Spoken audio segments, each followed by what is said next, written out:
우리 옆에 계시는 분들 보시면서 다 같이 평화 인사를 나누도록 하겠습니다. 주님의 평화가 함께 하시기를. 네, 한 주간의 삶 속에서도 우리 주님 주시는 평안을 누리시면서 살아가시는 여러분들의 삶이 되시기를 축복합니다. 한때 세계에서 가장 행복한 나라 1위에 뽑혔던 나라가 있습니다. 여러분들 혹시 아시나요? 부탄이라는 나라입니다. 매우 가난한 나라이지만 국민의 그 행복 지수가 굉장히 높았기 때문에 엄청난 관심을 받았었습니다. 그런데 그랬던 부탄이, 행복지수 1위였던 그 부탄이 어느 순간 행복지수가 50등 밖으로 밀려났다고 합니다. 그래서 사람들은 왜 그런 일이 일어났을까, 왜 이렇게 급격한 차이가 일어나게 되었을까 관심을 갖기 시작했습니다. 그리고 사람들은 그 이후로 이 SNS의 대중화를 꼽았습니다. 외부 세계에 대해서 잘 알지 못하고 그저 자신들의 삶에 집중하고 또 작고 가난하지만 매일의 삶을 충실히 살아가면서 행복을 느꼈던 그 나라의 사람들이 SNS를 통해서 세상 속에 얼마나 엄청난 것들이 많고 세상이 얼마나 화려한지를 알게 된 것이죠. SNS는 보통 이 사람들이 자기가 자랑하고 싶은 것들, 사람들에게 보여주고 싶은 것들을 올리기 때문에 유독 화려합니다. 화려하고 아름다운 외모, 또 비싼 음식들, 비싸고 화려한 옷, 그리고 크고 아름다운 집과 차. 나는 이런 것들을 누리면서 산다라는 것을 자랑하고 싶은 인간의 욕심, 그 욕심에 화려한 것들로 이 SNS가 도배가 됩니다. 사진의 프레임 밖에는 초라함이 가득하다라고 할지라도 인간은 이 작은 조그마한 그 프레임 안에 화려함을 꽉꽉 눌러 담습니다. 그래서 그것을 보는 타인들로 하여금 이 부러움을 느끼게 만듭니다. SNS를 통해 타인의 화려한 그 일상을 바라보면서 사람들은 나의 삶과 비교하고 자신을 초라하게 여기기도 하고 자신의 삶을 비관하면서 나는 행복하지 않다라고 여기기도 합니다. 사람들은 이 부탄이라는 나라가 SNS를 통해서 자신들의 그 나라가 얼마나 가난한지, 자신들의 처지가 어떠한지를 남들과 비교하게 되기 시작하면서 시작하게 되면서 더 이상 행복하지 않은 나라가 되어버렸다라고 진단했습니다. 신앙의 영역에서도 같은 일들이 일어납니다. 신앙의 간증을 화려하다라고 표현하기는 조금 그렇지만은 우리는 때로 타인의 그 신앙 간증을 들을 때에, 타인의 신앙의 이야기들을 들을 때에 그들이 겪었던 그 엄청난 스토리들을 듣게 됩니다. 그리고 그 속에서 그 사람이 만난 하나님에 대한 이야기를 듣습니다. 그 간증을 듣다 보면 정말로 하나님을 너무나도 뚜렷하게 만났고 하나님의 도우심을 확실하게 체험했으며 그 만남이 너무나도 임팩트 있게 보여서 그의 삶을 뒤흔들어 놓았던 그 이야기를 우리가 가만히 듣고 있자면 어느새 나의 신앙과 비교하게 되곤 합니다. 나는 왜? 하나님, 나는 왜 이렇게 뜨거운 만남이 없을까요? 나는 하나님을 만나기는 한 것일까요? 그저 엄마 뱃속에서부터 또는 어렸을 때부터 그냥 자연스럽게 교회 안에서 있었기에 그냥 아무런 느낌 없이 그냥 그렇게 떠밀리듯이 살아왔는데 나는 저 사람과 같은 뜨거운 만남, 저런 뜨거운 체험이 없는데 하나님, 내 신앙은 왜 이렇게 잔잔하기만 한 걸까요? 물론 엄청나게 화려해 보이는 그 신앙의 간증이 있을 수 있는 이유는 그 뒤에 엄청난 그 커다란 고난이 있었기 때문에 화려한 간증이 나올 수 있는 것입니다. 그 고난 가운데서도 하나님을 만났으니 그 간증은 너무나도 아름다운 간증이겠죠. 그러나 그 사람의 체험과 신앙과는 별개로 그것을 바라보는 그 이야기를 듣고 있는 우리는 그 이면에 가려진 고난의 이야기는 쏙 빼놓고 그 이야기는 잊어버리고 그러한 간증을 너무나도 부러워하더라는 거예요. 그러면서 나의 신앙을 나는 초라하다 바라보기도 하더라는 겁니다. 특히 모태신앙들이 많이 그래요. 나도 저런 뜨거운 체험이 한번 있어봤으면 하는 바람이 있습니다. 그러나 여러분, 그런 화려한 신앙적인 체험들 너무 부러워하지 마십시오. 나도 그런 화려한 하나님과의 만남을 원한다라고 간절히 기도하지 마시기 바랍니다. 다 지나고 나서 간증하니까 그 간증이 굉장히 멋있어 보이고 쉬워 보이지 죽을 만큼 뜨겁고 아픈 고난이었을 겁니다. 그거 그만큼 아파야지만 그만큼 고난 당했던 사람만이 얻을 수 있는 영광의 상처 같은 것이기 때문에 그래요. 상처가 그 사람이 가지고 있는 상처가 멋있어 보인다고 나도 고난 당하고 싶다라고 기도한다면 바보잖아요, 바보. 그러면 안 되겠죠. 지금 나의 평안한 신앙을 감사하며 여러분들 만족하십시오. 평안한 신앙이 작고 초라한 것은 절대 아닙니다. 오히려 오랜 시간 동안에 이 쌓아 올린 하나님과의 인격적인 그 사귐에 하나님과의 인격적인 만남, 오랫동안 지속해온 그 만남이 잔잔하고 흔들리지 않는 튼튼한 믿음일 수 있는 거예요. 어떤 사람은 연인을 만날 때에 교통사고처럼 만나기도 합니다. 어느 날, 비 오는 날, 내 우산 속으로 뛰어들어온 그녀. 완전 막 영화 같은 스토리이지 않습니까? 너무 멋있잖아요. 그런데 반대로 생각해보면 어렸을 적부터 함께 자라온 친구가 서로 모든 것을 다 알고 눈빛만 봐도 무슨 생각을 하는지 알 수 있는 그런 어릴 적부터 함께 자라온 친구가 어느 순간 정신을 차려보니 자연스럽게 내 연인이 되어 있다라는 이 잔잔한 스토리 또한 영화 같다라고 할 수 있지 않겠어요? 화려하진 않을지 모르지만 가슴 따뜻한 편안한 스토리가 될 수 있는 거예요. 하나님과의 그 만남과 사귐도 그렇습니다. 하나님과의 인격적인 만남이라고 하는 것은 하나님과 대화하며 하나님이 어떤 분이신지를 우리가 알아가는 것, 그것이 하나님과의 인격적인 만남이다라고 말씀을 드렸어요. 우리가 누군가를 알아가려면 오랜 시간 그 사람과 함께 시간을 보내며 많은 대화를 나누며 많은 일들을 함께 경험하며 그 사람을 조금씩 천천히 알아가는 과정이 필요합니다. 그 과정에서 서로 싸우기도 하는 거예요. 시간이 쌓이고 쌓여갈수록 더 깊이, 더 많이, 더 넓게 이해하게 되고 그 관계는, 그 알아가는, 그 교제의 관계는 더욱 단단해져 갑니다. 그러니 평안하고 굴곡이 없는 신앙이라고 절대 초라한 것은 아닙니다. 오히려 더욱 깊고 넓게 하나님을 이해하고 있는 신앙일 수 있는 거예요. 그러니 너무 화려한 그런 간증 스토리를 너무 부러워하지 마시길 바래요.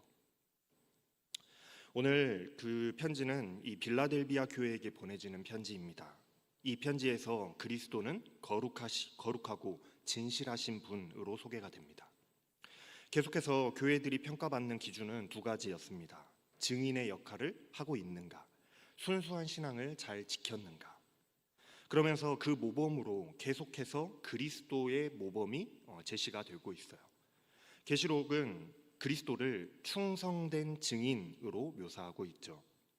죽기까지 충성하여서 하나님을 증언하신 증인으로 그리스도를 충성된 증인이다. 우리의 모범으로 제시하고 있습니다. 그래서 거룩하다, 그리고 진실하다, 또 참되다라는 이 표현은 충성된 증인이신 그리스도의 성품을 보여주는 표현들입니다. 그런 충성된 증인이신 우리의 모범 되시는 그리스도께서 다윗의 열쇠를 가지셨다라고 소개하고 있어요. 계시록 1장 18절 말씀에 보면은 그리스도는 사망과 지옥의 열쇠를 가지신 분이라고 말씀합니다.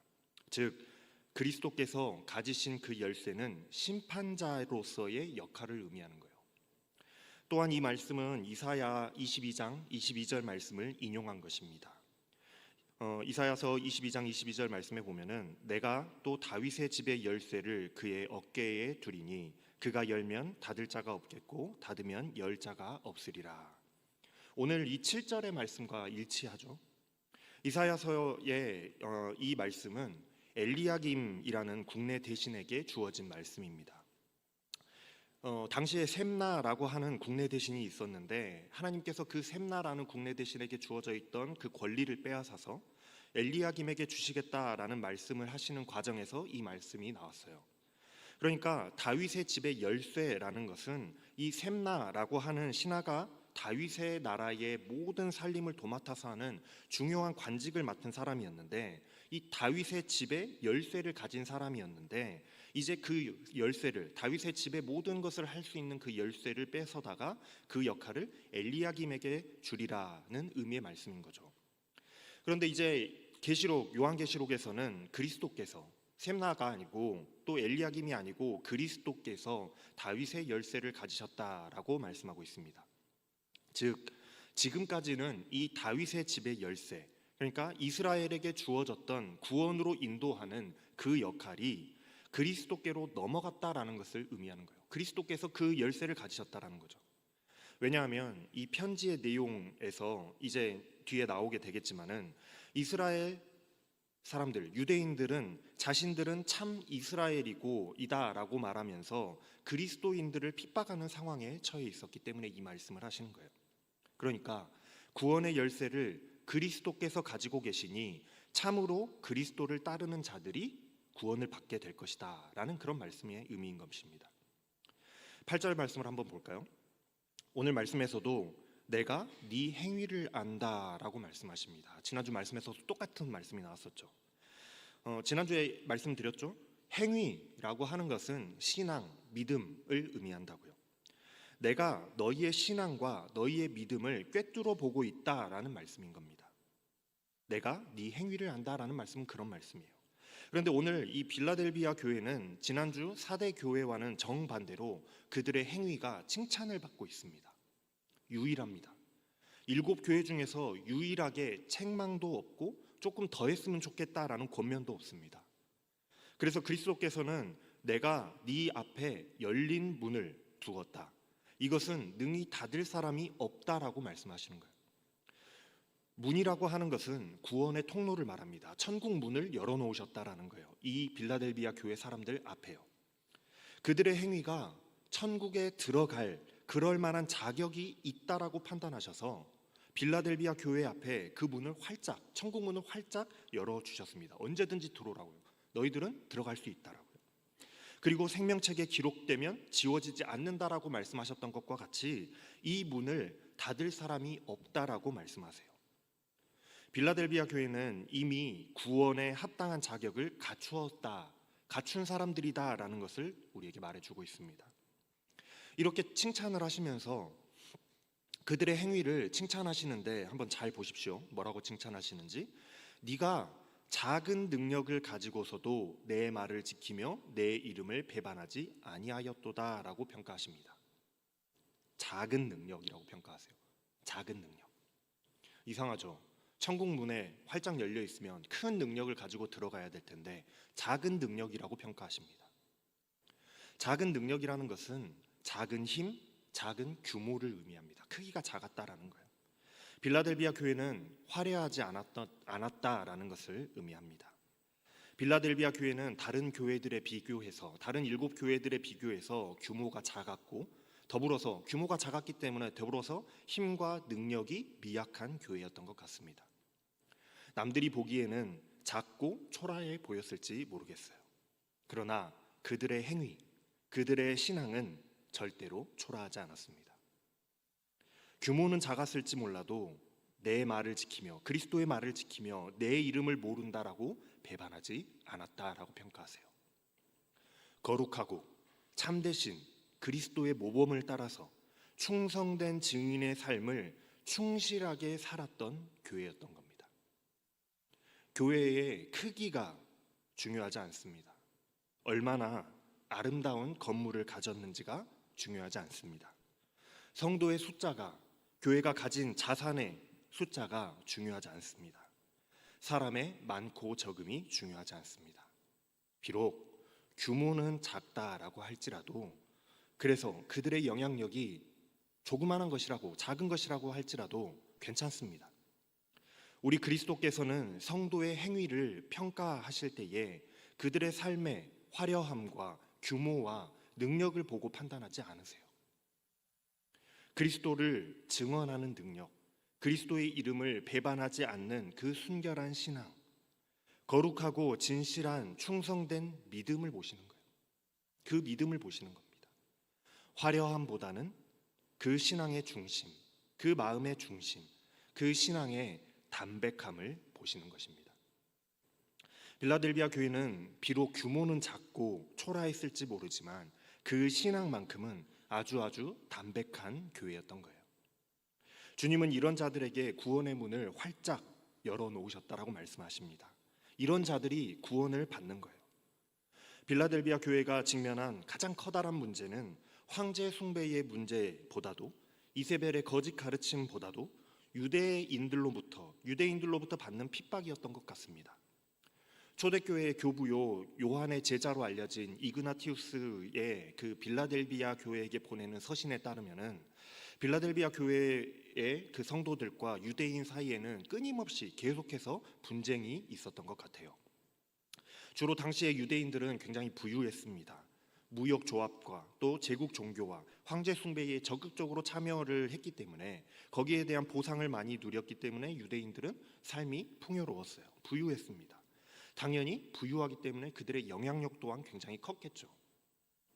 그리고 자신들을 하나님의 자녀로 우리는 참 이스라엘이라고, 우리는 참 유대인이라고, 우리는 구원의 통로라고 자신들을 여겼습니다. 자신들이 그렇게 생각했다라는 거예요. 우리들은 다윗의 열쇠를 가진 자들이다, 맡은 자들이다라고 자신들을 여겼어요. 그러나 우리 주님께서는 지금 유대인들을 향해서 사탄의 회당이라고 지칭하고 계십니다. 사탄의 무리라는 것이죠.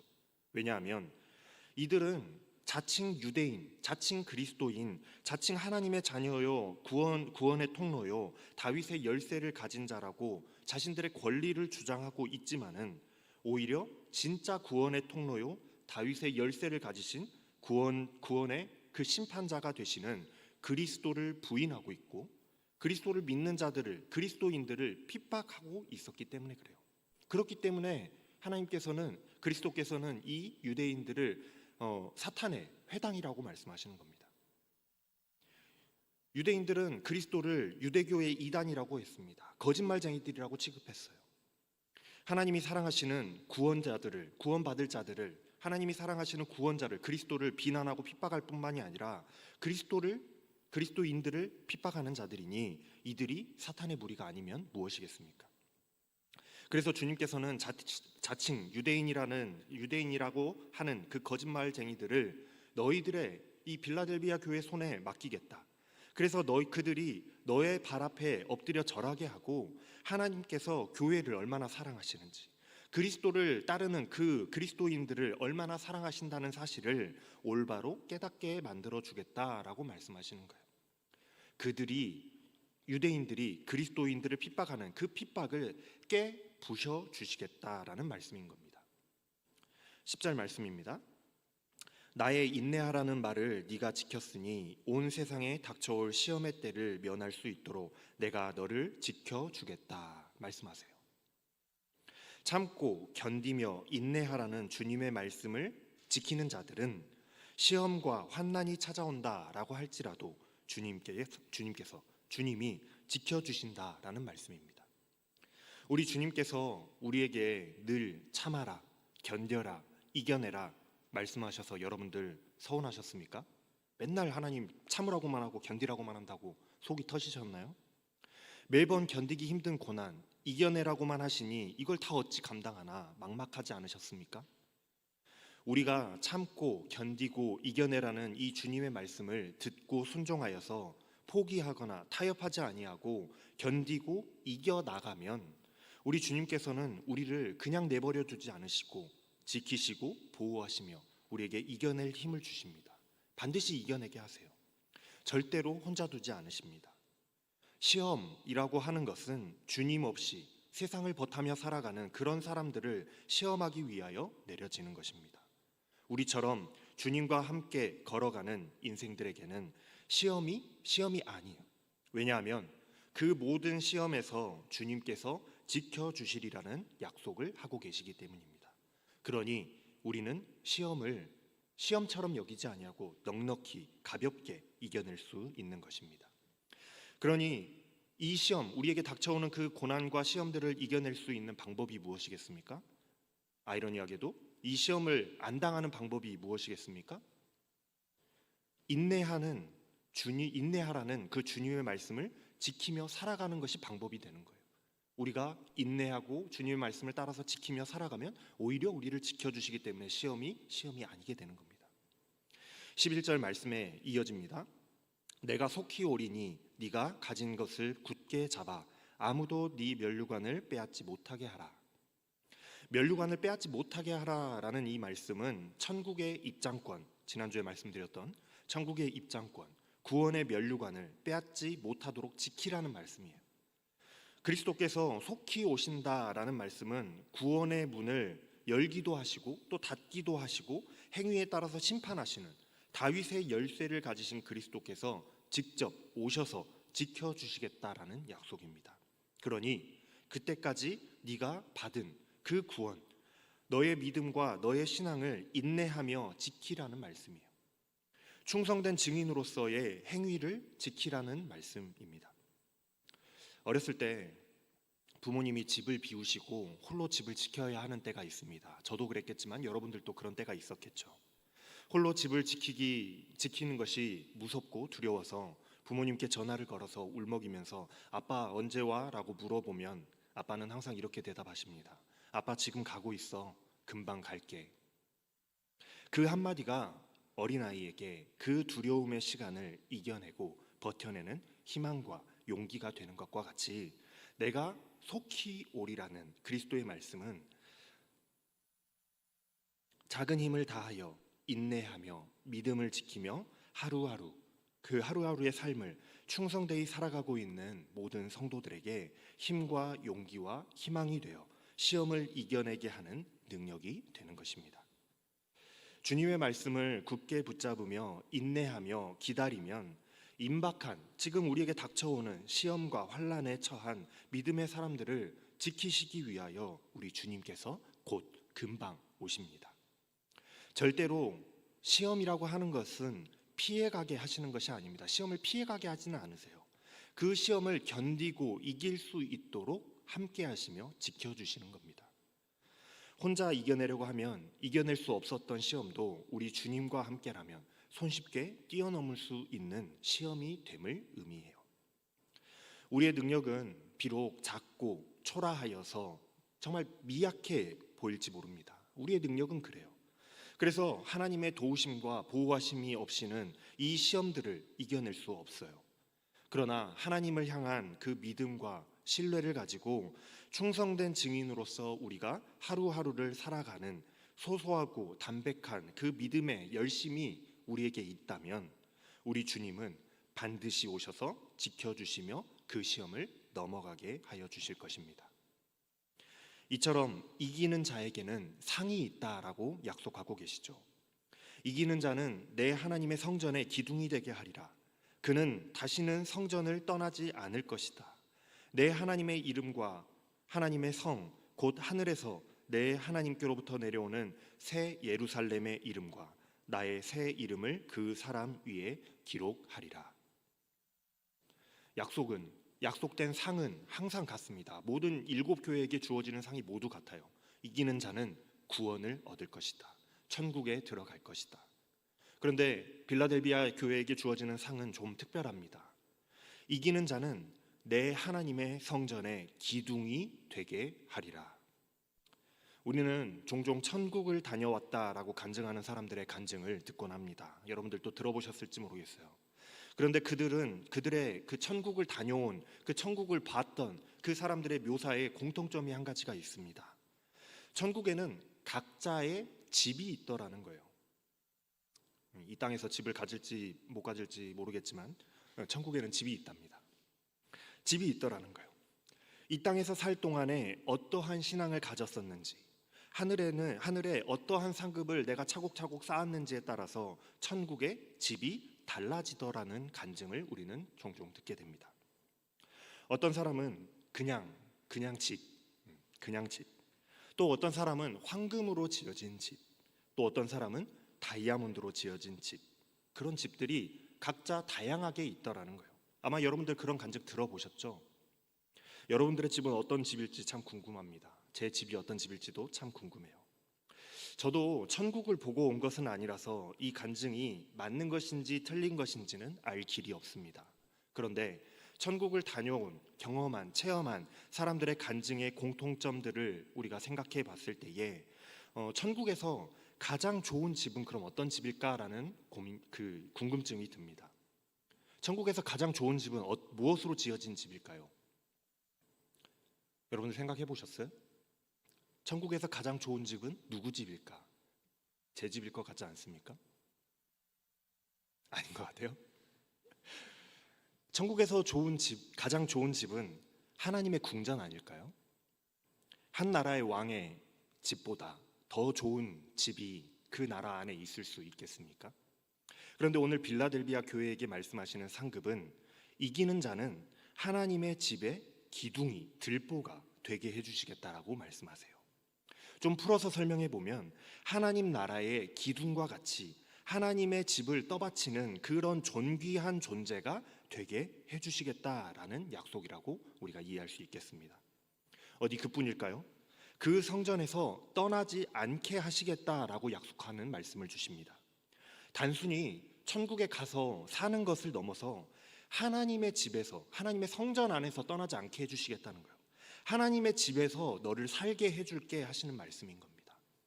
그냥 그저 그런 집, 황금집, 다이아몬드로 지어진 집이 아니라 그 나라에서 가장 좋은 하나님의 집에서 살아가게 해주시겠다라는 거예요.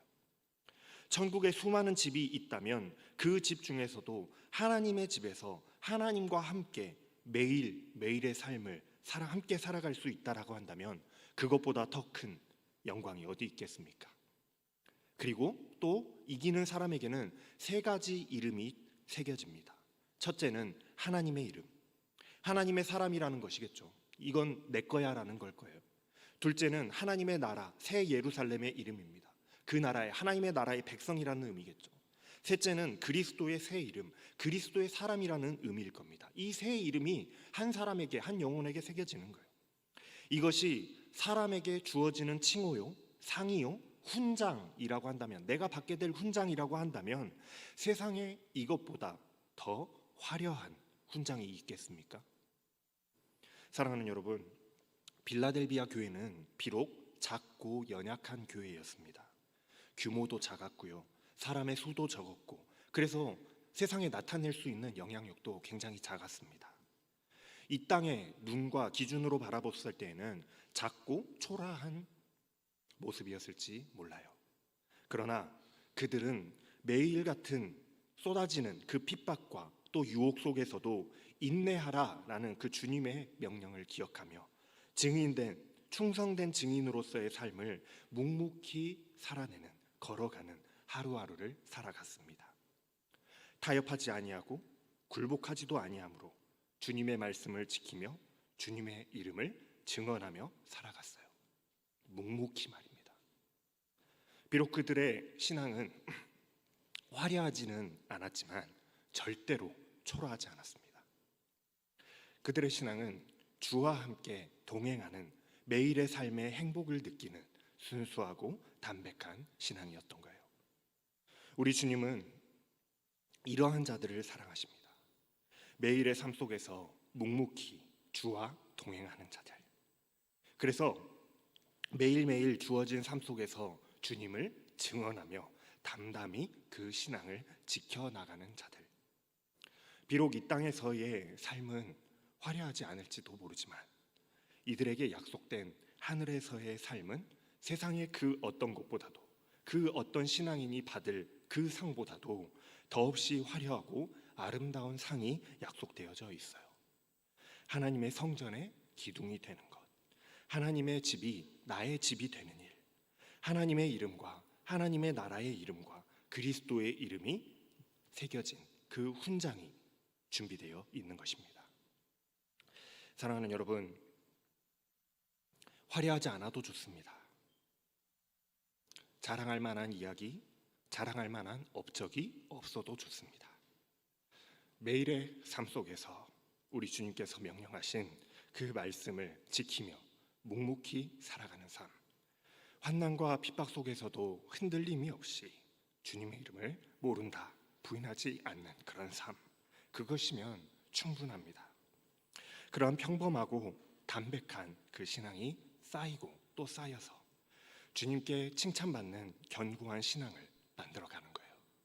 그러니 남들을 바라보시면서 부러워하지 마시고 나의 신앙을 부끄러워하거나 위축되지 마시길 바랍니다. 묵묵히 주님의 명령을 지키며 하루하루 살아가십시오. 따라가십시오. 내가 주님을 사랑하는 그 마음 하나면 우리 주님은 그것 하나로 기뻐하십니다. 담백한 신앙으로 끝까지 믿음을 지켜서 하나님 나라의 기둥이 되실 수 있는 저와 여러분들의 삶이 되실 수 있기를 주님의 이름으로 축원합니다. 기도하겠습니다. 하나님, 화려하기보다는 담백한 신앙이 되기를 원합니다. 매일의 삶 속에서 주님의 명령에 순종하며 주님의 이름을 증언하는 삶을 살아가는 담백한 신앙을 가진 믿음의 사람들이 다 되게 하여 주시옵소서. 어떠한 유혹과 핍박이 우리를 넘어뜨리려 한다 할지라도 주님의 약속을 믿고 타협하거나 흔들리지 않으며 담담히 이겨나가는 자들 되게 하여 주시고 한 걸음씩 한 걸음씩 하나님의 나라를 향하여 묵묵히 걸어가는 자들 다 되게 하여 주시옵소서.